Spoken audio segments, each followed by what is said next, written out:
Welcome to the video version of the SynthMaker user manual. This video was narrated by Acrobat9, using the read aloud function. Some words may not sound correct, please bear with us as this was the fastest way to create this video.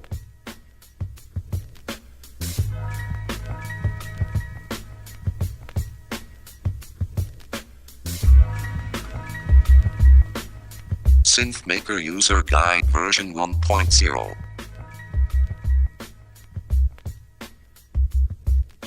Chapter 1. Introduction. About this guide and software overview. About this guide. The aim of this manual is to provide a detailed description of the software and its functions. Its purpose is to show you how the software works and what its capabilities are. If you are looking for tutorials, then see the tutorials guide. For information about individual components and modules that ship with the software, see the component reference guide. These documents can be found on the download section of our website at www.synthmaker.com. Additional information and articles about the software can be found in our wiki at http://www.synthmaker.com/dokuwiki/doku.php. If you have any comments about this guide, please email them to info@synthmaker.com.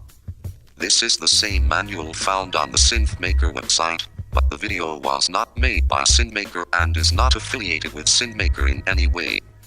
This video is only for learning purposes and should not be distributed for any cash value. What is SynthMaker? SynthMaker is a graphical programming environment for creating and manipulating digital audio. Using the software, you have complete flexibility to create exactly the kind of sound you want.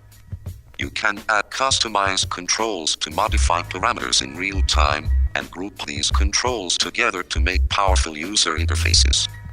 Your completed creations can then be exported as completely independent VSD instrument or effect plugins. These plugins can then be used in a wide variety of recording applications for composing your own songs or musical arrangements. How it works. Conceptually, SynthMaker is very simple. The software provides a set of building blocks called components. Each component performs a different function.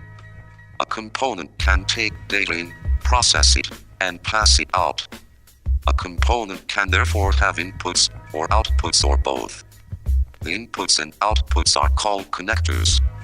There are different types of connector for different types of data. Each connector has its own symbol so that you can easily identify the data type. Data is passed between components by connecting them together with links. A link starts at a component output connector and ends at an input connector. In general, data passes through a link from start to end, left to right. However, in some cases, data is also passed from end to start. More on this later. Components and links are laid out on a 256 by 256 square grid, which we call a schematic. In order to allow more sophisticated schematics, we have a special type of component called a module. Modules are special types of component in that they are defined by their own schematic, containing other components and modules. Modules can also have an interactive front panel with its own controls and custom graphics. Any component that is not a module we call a primitive. By combining different primitives and modules, you can create a vast range of different behaviors, and ultimately modules that are individual instruments and effects in their own right. These can then be exported as a standalone VSD plugin or an independent executable application for use outside of the software.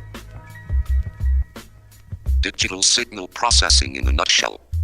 In order to get the most out of the software, it's worth knowing a little bit about digital signal processing, DSP. Don't worry, there's no need to get into any heavy mathematics. Essentially, you just need to know what DSP means. For us, the signal is an audio signal, a sound that you can hear. This can be anything from single note played by an instrument to a recorded piece of music. If the signal is passed into your computer from an external source like a microphone, then it needs to be converted from an analog signal to a digital one. This is done by measuring the magnitude of the signal repeatedly over discrete time intervals. Each measurement is called a sample, and the result is a stream of numbers, which is the digital signal. The process is called sampling, and the rate at which you measure is called the sampling rate. The most common rate used for audio signals is 44,100 samples per second, often represented as a frequency 44 kHz. But higher rates are also used to get higher quality signals. The processing part of DSP involves taking the stream of numbers that represent the digital signal and converting them into another stream of numbers by applying some combination of mathematical transformations. The signal can then be converted back to analog and listened to as sound through headphones or speakers. A key feature of the software is that it can process these samples individually at sampling rate. Many applications are not capable of this and have to process a collection of samples together in one frame in order to keep CPU usage at acceptable levels. This restriction limits the processing possibilities, as there is often a requirement to process a given sample based on the sample that preceded it. This situation is called feedback, and single sample feedback is a capability of SynthMaker that sets it apart from other audio software.